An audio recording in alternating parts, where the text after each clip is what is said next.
पहला प्रश्न। भगवान, आपने कहा प्यासा ही कुएं के पास जाता है, न कि कुआं प्यासे के पास। जो प्यासे हैं वे तो आ ही गए हैं, आ ही रहे हैं, आ ही जाएंगे, परंतु जो इतनी नींद में हैं कि उन्हें अपनी प्यास का पता ही नहीं, या स्वप्न के पानी को पीकर ही वे जागने का आभास पा रहे हैं, वे कैसे वास्तविक प्यास का अनुभव कर सकेंगे? क्या आपका आनंद का झरना सब जगह बहता हुआ उनकी प्यास को जगाकर उन्हें तृप्त नहीं कर देगा? भगवान बुद्ध की परम करुणा की अभिव्यक्ति थी कि जब तक संसार के समस्त जीव निर्वाण प्राप्त नहीं कर लेते, वे भी निर्वाण में प्रवेश नहीं करेंगे। पता नहीं वे कितने सामर्थ्यवान थे। निरपेक्ष परम तत्व की अनुभूति में आप सभी बुद्ध पुरुषों के एक समान होने पर भी सभी की अभिव्यक्ति और अन्यों को परम तत्व की अनुभूति कराने का सामर्थ्य तो भिन्न ही होता है। आप जैसा सामर्थ्यवान बुद्ध पुरुष विश्व में न कभी पैदा हुआ है और न कभी हो सकेगा। क्या आपका सामर्थ्यवान प्रकाश उन अंधेरे कमरों को भी प्रकाशित नहीं कर देगा जिनके की दरवाजे बंद हैं? प्रेम प्रमोद,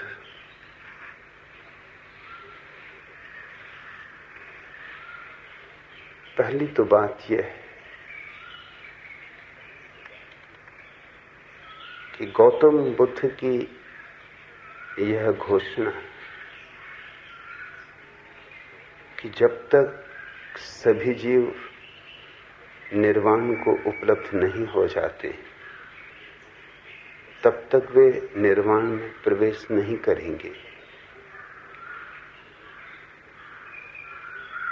कपोल कल्पित है, एक कहानी मात्र। और बुद्ध की मृत्यु के कोई 1000 साल बाद गढ़ी गई कहानी प्रीतिकर लगती है, सुंदर भासती है, सोए हुए लोगों के हृदय को सांत्वना देती मालूम पड़ती है, पर सत्य नहीं है। निर्वाण में कोई अपने प्रवेश को रोक नहीं सकता है।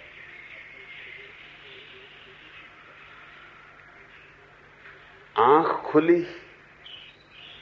कि प्रकाश हुआ, फिर तुम चाहे आंख भी बंद कर लो तो भी तुम जानते हो कि प्रकाश है।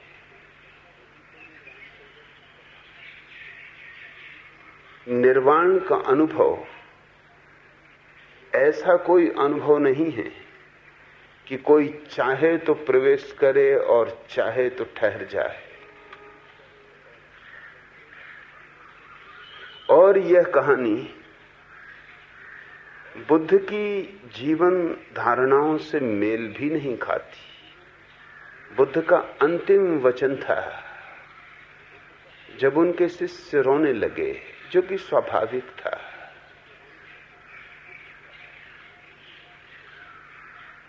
चालीस वर्षों तक सतत जिन्होंने बुद्ध का सत्संग किया था, उस अमृत को पिया था,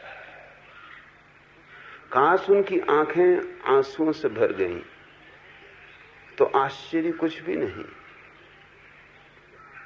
वे भी रोने लगे जो बुद्धत्व को उपलब्ध हो गए थे।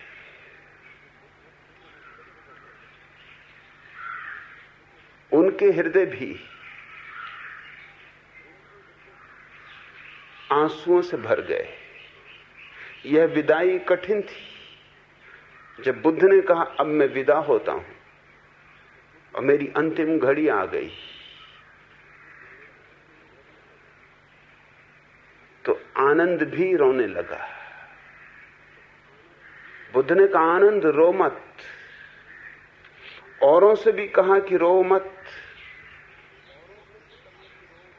आनंद ने कहा कैसे न रोएं, कैसे रोने को रोकें। यह हमारे बस की बात नहीं, ये अनिवार्य है। इतना प्रेम पाया,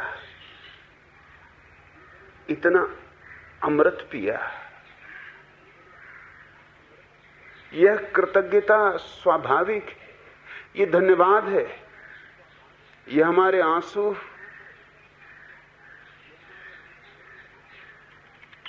हमारे हृदय की भावनाओं के प्रतीक है।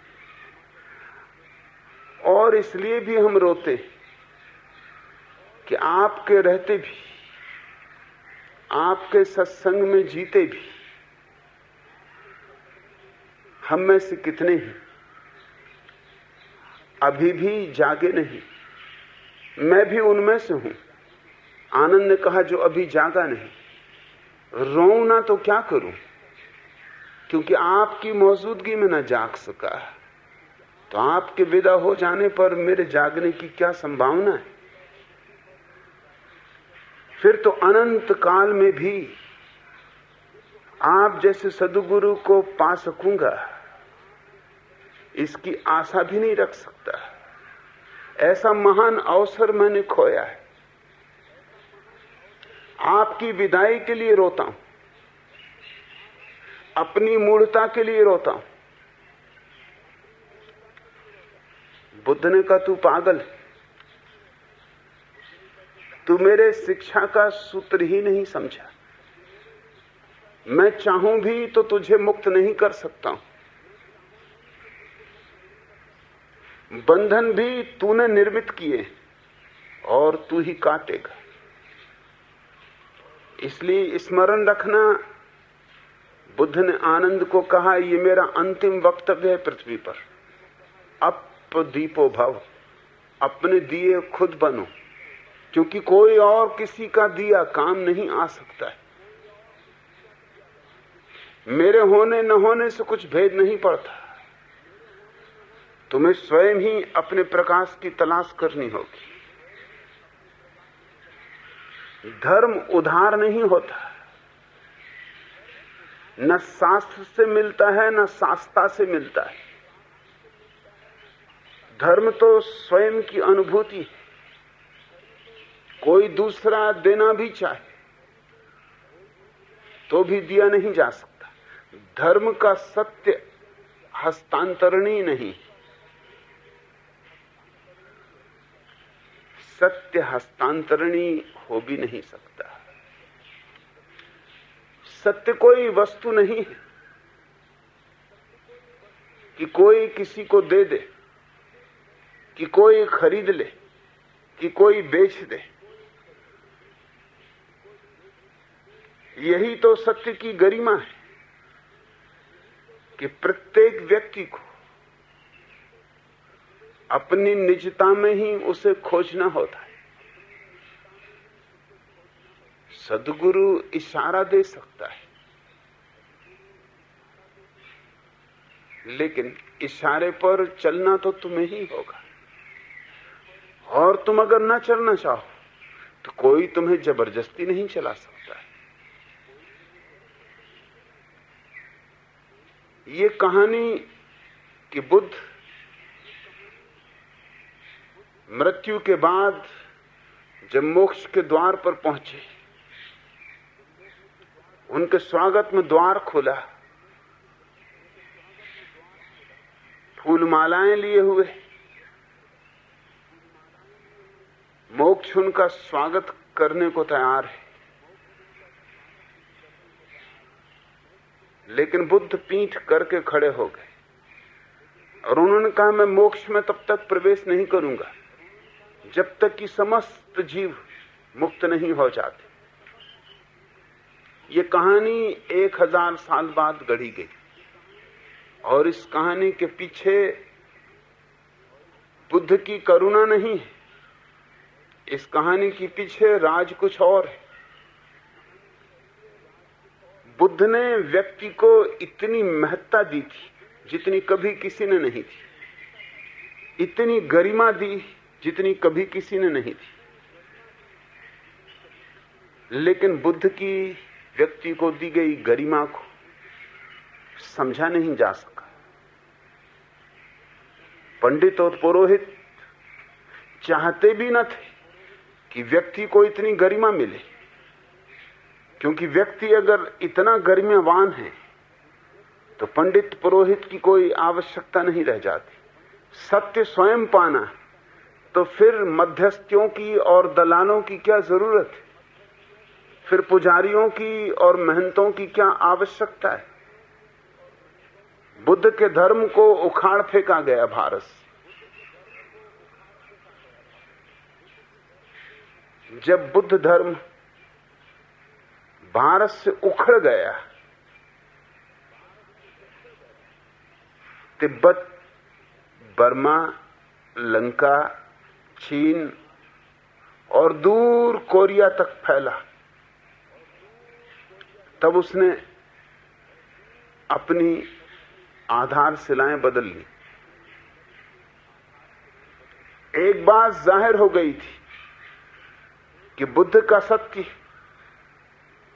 इतना शुद्धतम सत्य है कि लोग उसे पचा नहीं सकते। बौद्ध भिक्षु अब सत्य में उतने उत्सुक नहीं थे जितने बुद्ध धर्म के प्रचार में उत्सुक थे। इसलिए उन्होंने समझौते किए। उन्होंने समझौते किए लोकमानस से। बुद्ध ने कभी कोई समझौता नहीं किया लोकमानस से। कोई बुद्ध पुरुष लोकमानस से समझौता नहीं करता, कर नहीं सकता। लोकमानस से समझौता करने का अर्थ सत्य झुक रहा है असत्य के सामने, लेकिन पंडित और पुरोहित तो हमेशा समझौता करने को राजी होते। जो लोग बुद्ध के धर्म को सारे एशिया में ले गए वे पंडित पुरोहित। अब उनका ये न्यस्त स्वार्थ था, उन्होंने आधारशिलाएं बदल दी। फिर चीन और जापान और कोरिया के लोगों को पता भी न था कि बुद्ध का मौलिक उपदेश क्या है। वे धोखे में आ गए। इन पंडित पुरोहितों ने ये कथा गढ़ी कि बुद्ध मनुष्य जाति के कल्याण के लिए पैदा हुए थे, और बुद्ध ने कहा है कि कोई दूसरा किसी का कल्याण नहीं कर सकता। इन्होंने कहा कि तुम चिंता ना करो, तुम सिर्फ बुद्ध की पूजा करो, इतना काफी। बुद्ध का स्मरण करो, इतना पर्याप्त है। और बुद्ध की करुणा तुम्हें पार ले जाएगी। बुद्ध की करुणा की जो नाव है उसमें सवार हो जाओ। तुम्हें न ध्यान करना है, न समाधि साधनी। एकमात्र तुम्हें काम करना है वह यह कि बुद्ध की नाव में सवार हो जाओ। इन पंडित पुरोहितों ने यह कथा गढ़ी कि बुद्ध अभी मोक्ष के द्वार पर खड़े हैं, तुम्हारी प्रतीक्षा कर रहे। वे तब तक प्रवेश न करेंगे जब तक कि तुम्हें प्रवेश न करवा दें। वे समस्त प्राणियों को मोक्ष में ले जाएंगे, तब अंततः अंतिम व्यक्ति की तरह मोक्ष में प्रवेश करेंगे। लोकमानस को ये बात प्रीतिकर लगती है कि बुद्ध हमारे लिए रुके, कि हमें कुछ करना नहीं, सिर्फ बुद्ध का गुणगान करना, स्तुति गानी। बुद्ध का धर्म प्रार्थना का धर्म नहीं था, लेकिन बुद्ध के अनुयायियों ने उसे प्रार्थना का धर्म बना दिया। बुद्ध के धर्म में भगवान का कोई स्थान ही न था। बुद्ध का धर्म निरीश्वरवादी धर्म है, उसमें कोई सृष्टा नहीं, कोई भगवान नहीं। लेकिन बुद्ध के पंडित पुरोहितों ने बुद्ध को ही, बुद्ध की प्रतिमा को ही मंदिर में विराजित कर दिया। बुद्ध की सुनी होती तो बुद्ध के नाम से कोई मंदिर नहीं बन सकता था, कोई मूर्ति नहीं बन सकती थी, पूजा का कोई आधार न था, प्रार्थना का कोई उपाय न था। लेकिन ये लोकमानस से समझौता किया, झूठ से समझौता किया। और जब भी तुम झूठ से समझौता करोगे तो निश्चित ही इस बात को स्मरण रखना, सत्य पूरी तरह तिरोहित हो जाएगा। सत्य आंशिक रूप से नहीं बचता है, या तो पूरा या बिल्कुल नहीं। और जब भी तुम सत्य के साथ असत्य को मिलाओगे तो जीत असत्य की हो जाएगी, सत्य तो तिरोहित हो जाएगा। सत्य को तुम थोड़ा बहुत नहीं बचा सकते। इसलिए मैं इस कहानी से राजी नहीं हूं। ये बातें छोड़ो कि किसी की करुणा से तुम बच सकोगे, ये बेईमानी, ये अपने साथ बेईमानी। इसका तो ये अर्थ हुआ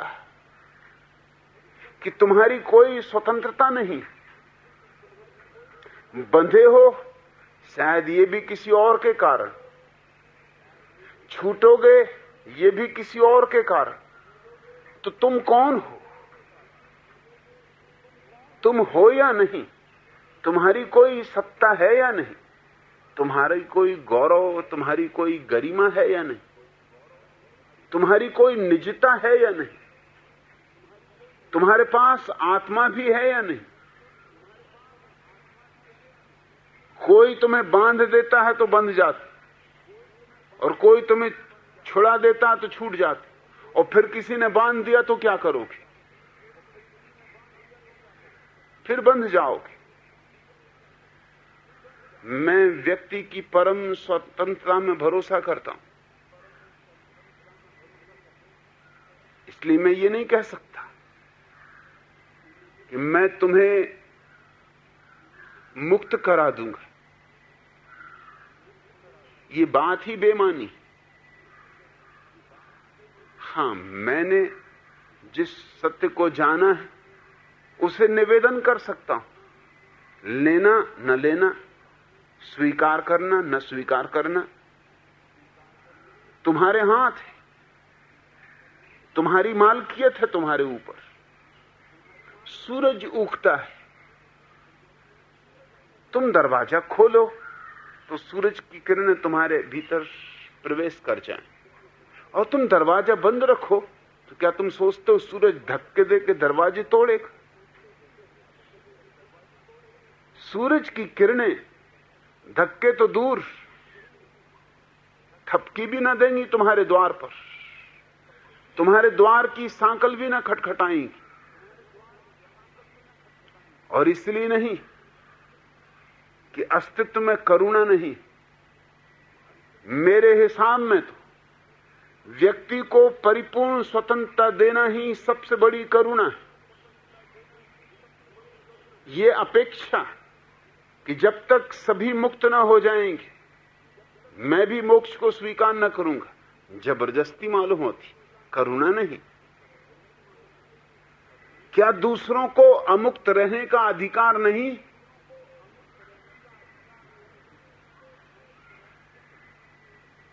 फिर स्वतंत्रता का अर्थ क्या है? और ये कैसा मोक्ष जो एक आदमी की जबरदस्ती से लेना ही पड़ेगा। करुणा कौन किस पे कर रहा है? बुद्ध तुम पे करुणा कर रहे हैं या तुम उन पे करुणा कर रहे हो कि चलो भाई तुम्हारे मोक्ष प्रवेश के लिए हम भी प्रवेश किए जाते हैं, क्या करें? नहीं तो तुम प्रवेश करोगे नहीं, तुम द्वार पे ही खड़े रहोगे। थक गए होंगे बुद्ध खड़े खड़े। करुणा कौन किस पे कर रहा है? तुम्ही को दया आने लगेगी कि अब ठीक, बंद करो संसार, बंद करो दुकान, बंद करो ये उपद्रव। बेचारे गौतम बुद्ध अभी तक खड़े, निश्चित खड़े होंगे, क्योंकि अभी ये सारा जगत वैसा का वैसा अमुक्त। सच तो ये है जितने प्राणी बुद्ध के समय थे उससे प्राणी अब ज्यादा हैं। ये मामला तो बिगड़ता जा रहा है। बुद्ध के समय में भारत की कुल आबादी 2 करोड़ थी। अगर सिर्फ भारत को ही हिसाब मिले तो अब 70 करोड़ आबादी। सारी दुनिया की आबादी को अगर हिसाब मिले तो वो अब 4.5 अरब से ऊपर पहुंच रही है। और बुद्ध को तो कुछ पता न था, ये पृथ्वी अकेली नहीं है। अब वैज्ञानिक कहते हैं ऐसी कम से कम 50,000 पृथ्वियां हैं जिन पर जीवन है। बुद्ध तो बड़ी झंझट में पड़ गए। ये 50,000 पृथ्वियां और इन पर जीवन। और बुद्ध ने ये नहीं कहा है कि सभी मनुष्य जब तक मुक्त हो जाएंगे मैं रुकूंगा, वरन सभी जीव। इसमें मनुष्य भी सम्मिलित हैं, हाथी घोड़े गधे भी सम्मिलित हैं,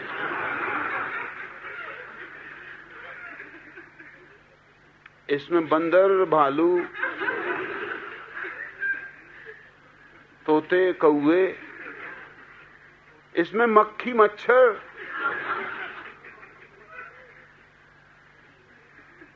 मैं नहीं सोचता कि बुद्ध कभी भी प्रवेश कर पाएंगे। असंभव। ये कब घटना घटेगी, ये कब होगा, जबकि सारा अस्तित्व मुक्त हो जाए।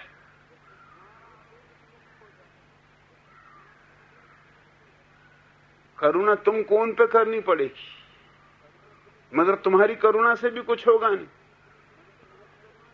मच्छर वगैरह इतने करुणावान नहीं। मैं सारनाथ में बौद्ध भिक्षु जगदीश काश्यप के घर मेहमान था। सारनाथ में इतने बड़े मच्छर,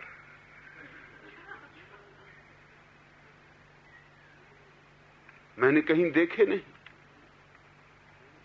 धार्मिक मच्छर होंगे। सारनाथ जैसे पवित्र स्थान पर, जैसे काशी के पंडे, ऐसे सारनाथ के मच्छर। दिन में भी मच्छरदानी के भीतर बैठना पड़े। एक मच्छरदानी में मैं बैठूं, एक में भिक्षु जगदीश काश्यप बैठे। चर्चा यूं 2 मच्छरदानियों के आर पार हो।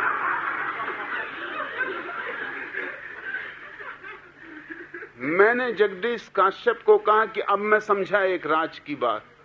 उन्होंने कहा कौन सी राज की बात? मैंने कहा बुद्ध 42 वर्ष तक यात्रा किए बिहार की।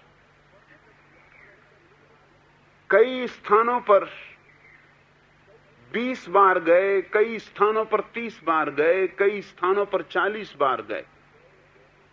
सारनाथ सिर्फ एक ही बार आए। मैं सदा सोचता था कि बात क्या है। एक ही बार आए और एक ही दिन रुके।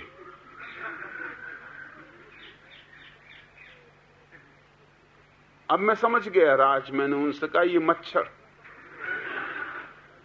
और मैं भी अब दोबारा आने वाला नहीं हूं, और मैं दोबारा गया भी नहीं। दिन भर मच्छरदानी में बैठना पड़े।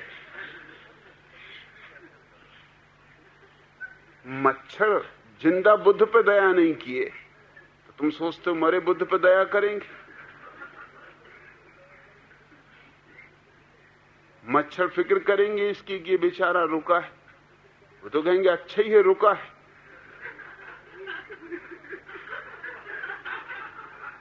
तो और थोड़ा चूस लो। और फिर बुद्ध का रक्त भी तो मीठा होता है, कहीं से भी चखो बुद्ध मीठे।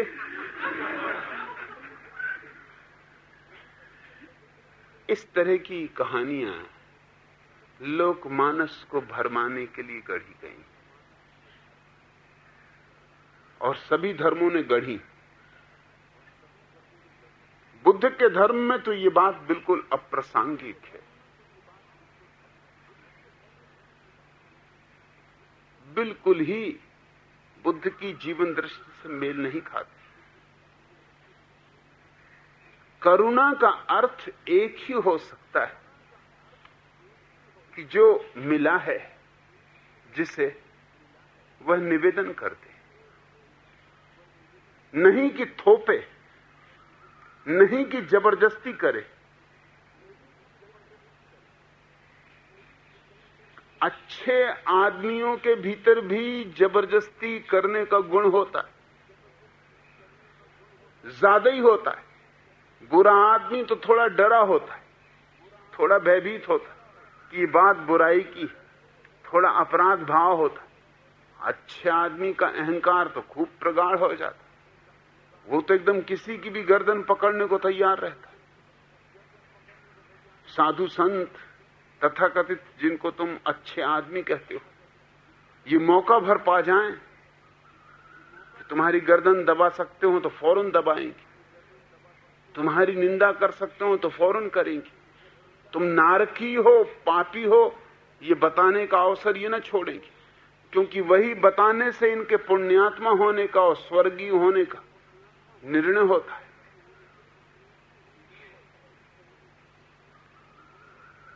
ये सारे के सारे तथाकथित धर्मगुरु, तुम्हारे संत और तुम्हारे महात्मा करुणा के नाम पर गुलामी थोप रहे,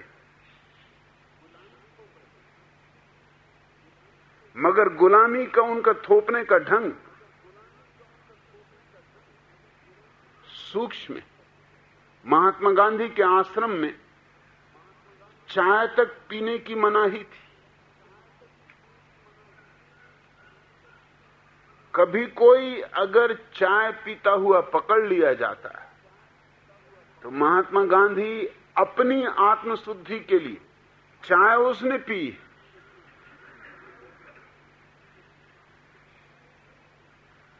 अब तुम स्वभावतः कहोगे कि महाकरुणा की बात हो गई, चाय उसने पी है, आत्मा उसकी अशुद्ध हुई। पहले तो ये सवाल कि चाय क्या आत्मा में जाती?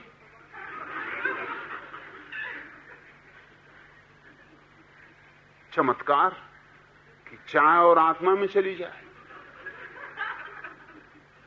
शरीर में जाएगी और निकल जाएगी। आत्मा तो अछूती ही रहेगी। मगर नहीं, उसकी आत्मा की शुद्धि के लिए महात्मा गांधी उपवास करेंगे। अब ये सताने का खूब सुंदर ढंग हुआ। अब उस आदमी की तुम दशा सोचो, सारा आश्रम उसको यूं देखेगा जैसे ये कोई महापापी। सारा आश्रम उस पर टूट पड़ेगा कि तेरे कारण महात्मा गांधी को भूखे मरना पड़ रहा है। वह आदमी रोएगा, गिड़गिड़ाएगा, पैरों पर गिरेगा कि आप भोजन करें, अब कभी ऐसी भूल ना करूंगा, मुझे क्षमा करें। चाय की तो बात ही छूट गई, चाय का तो सवाल ही ना उठा कि ऐसा क्या कसूर हो गया। वो तो गौण हो गई बात। असली सवाल अब ये हो गया कि महात्मा गांधी को कैसे भोजन कराया जाए, कहीं ये मर ना जाएं। अगर ये मर जाएं तो उस चाय पीने वाले को जीवन भर के लिए ये भाव रहेगा कि मैं हिंसक हूं, कि मैंने हत्या कर दी। ये भी खूब तरकीब हुई दूसरे आदमी को शुद्ध करने की, मगर खूब जबरदस्ती हुई। अहिंसा के नाम पर खूब हिंसा हुई। और स्वभावतः अब वो क्या दलील करे और क्या तर्क करे, दलील तर्क का कोई सवाल ना रहा, विचार विमर्श का कोई उपाय ना रहा। महात्मा गांधी मरने को तत्पर, और वो ये भी नहीं कहते कि मैं तेरे लिए कर रहा हूं, वो कहते ये हैं कि अगर मेरे आश्रम में इस तरह के पाप हो सकते तो उसका अर्थ है कि मेरी आत्मा अभी अशुद्ध है। मैं तो अपनी आत्मा की शुद्धि के लिए कर रहा हूं। उनकी आत्मा की शुद्धि के लिए वो उपवास कर रहे हैं। इसका अर्थ यह हुआ कि अगर सारा आश्रम उनके अनुसार चले तो ही उनकी आत्मा शुद्ध है। उनकी आत्म शुद्धि एक तरह का अधिकार बन गया, एक तरह की तानाशाही बन गई।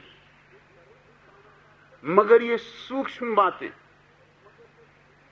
पर्दे की ओट में कुछ और चल रहा है। ये दूसरे की आत्मा पर कब्जा करने की चेष्टा करुणा नहीं है। मैं इस तरह की करुणा में भरोसा नहीं रखता।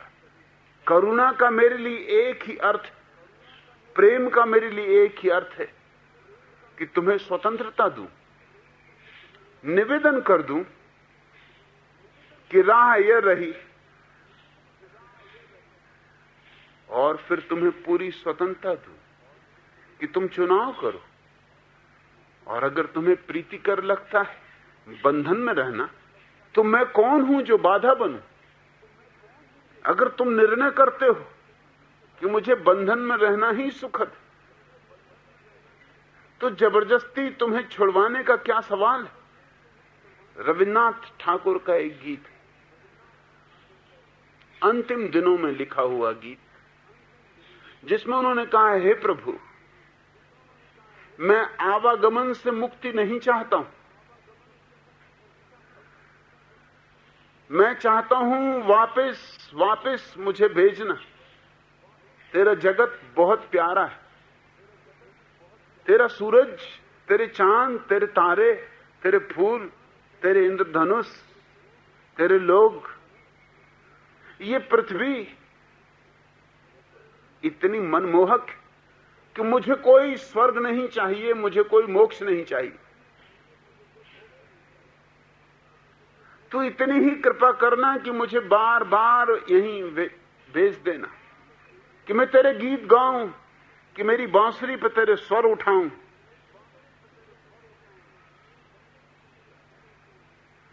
अब बड़ी मुश्किल खड़ी होगी। बुद्ध खड़े हुए हैं मोक्ष के द्वार पर। रविन्द्रनाथ कहते हैं मुझे वापस यहीं भेजना। अब संघर्ष छिड़ेगा रविन्द्रनाथ में, बुद्ध में। बुद्ध कहेंगे मुक्त होना ही पड़ेगा, नहीं तो मैं यहां खड़ा हूं दरवाजे पर, कुछ मेरी सोचो। और तुम ये क्या प्रार्थना कर रहे हो कि वापस वापस मुझे भेजना? माना, रविन्द्रनाथ ने कहा है, माना कि मैं इस योग्य नहीं कि तू मुझे बार बार भेजे, मगर तेरी करुणा अपार है। माना कि मैं जीवन का वैसा सदुपयोग नहीं कर पाया जैसा कि मुझे करना था, मगर तेरी करुणा अपार। भेजना, कितना ही अयोग्य हूं, अब की बार और भी चेष्टा करूंगा कि गीत थोड़े सुंदर रचूं, कि साज और ठीक से बिठाऊं। अंतिम दिन, जिस दिन उनका देहांत हुआ, आखिरी गीत जो रविन्द्रनाथ ने लिखा है, उसमें उन्होंने लिखा है कि ये भी क्या बात हुई, जब बामुश्किल में साज बिठा पाया था। तुमने देखा ना, शास्त्रीय संगीतज्ञ साज ही बिठाते हैं आधा घंटा तक।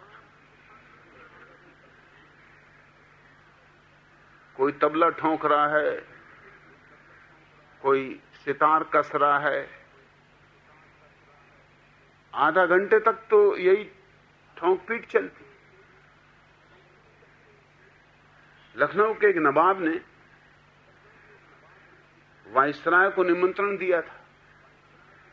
स्वागत में रात महफिल बैठी, शास्त्रीय संगीत शुरू हुआ, आधा घंटे तक तो खटखट हथौड़ी चली, तबलों पर तार बिठाए गए।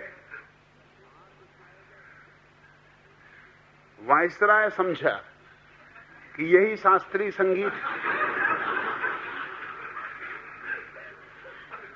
तो उसने नवाब से कहा, बहुत आनंद आ रहा, चलने दो, यही संगीत चलने दो।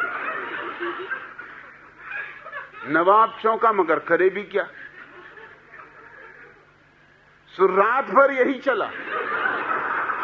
संगीतज्ञों से कहा, आगे मत बढ़ना, साज ही बिठाओ, क्योंकि वायसराय को बहुत जच रहा है। और वायसराय बड़ा आनंदित लौटा कि ऐसा शास्त्रीय संगीत।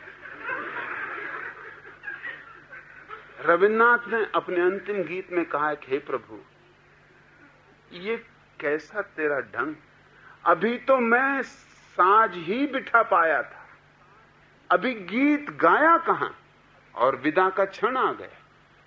इतनी क्या जल्दी थी, थोड़ा समय और दे देता, गीत तो गा लेता, बांसुरी तो बजा लेता।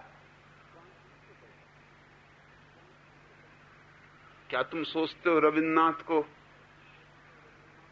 जबरदस्ती मोक्ष भिजवाने की कोशिश करनी चाहिए? क्या यह करुणा होगी? क्या यह उचित होगा?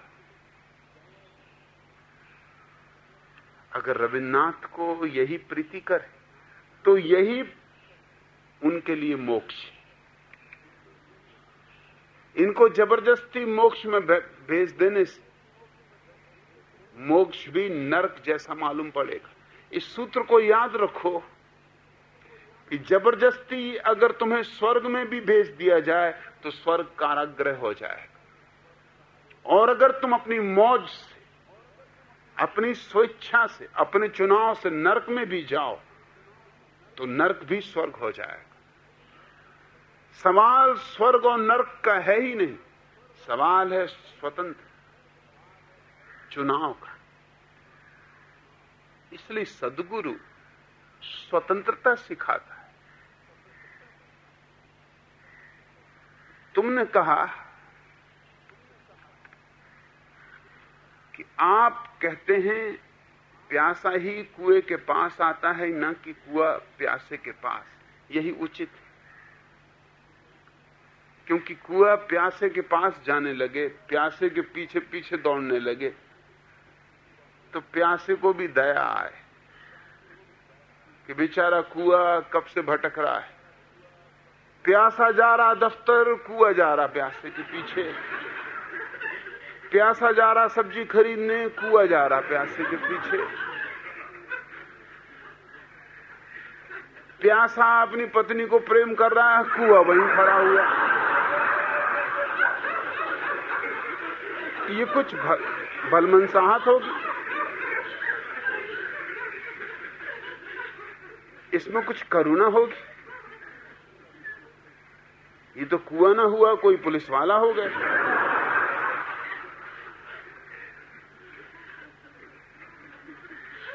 नहीं, उचित यही है कि कुआं प्यासे के पास न जाए।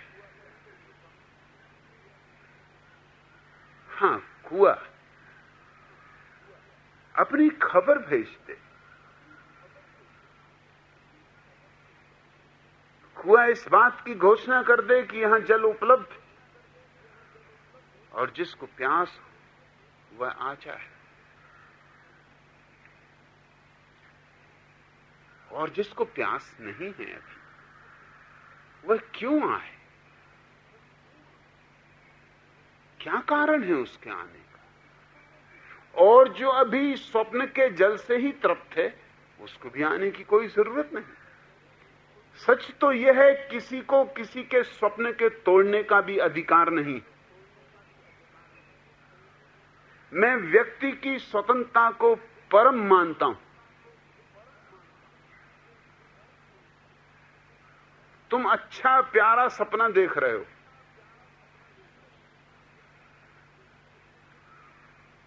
मैं कौन हूं जो तुम्हारे सपने को तोड़ दूं?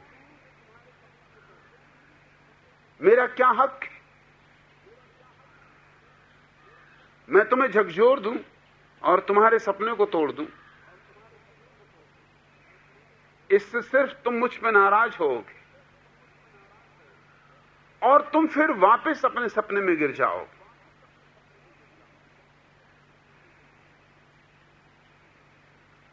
जबरदस्ती नहीं की जा सकती।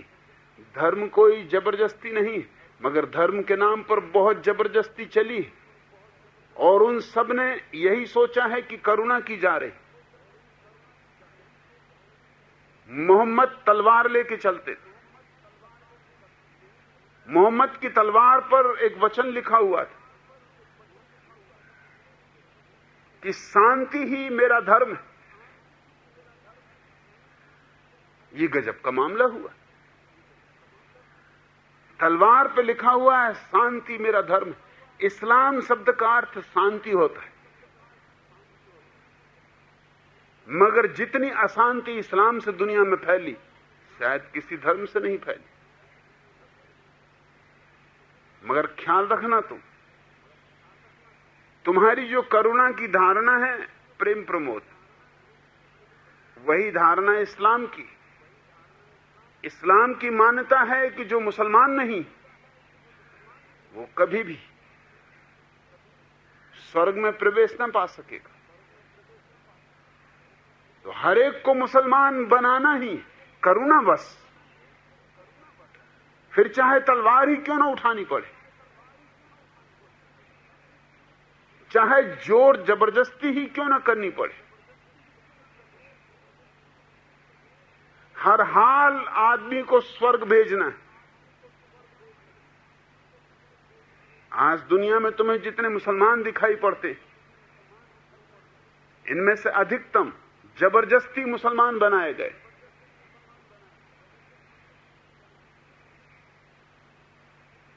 ईसाइयों की धारणा है कि जो ईसाई नहीं है, अंतिम निर्णय के दिन जीसस परमात्मा के साथ खड़े होंगे और अपनी भेड़ों को छांट के अलग कर लेंगे।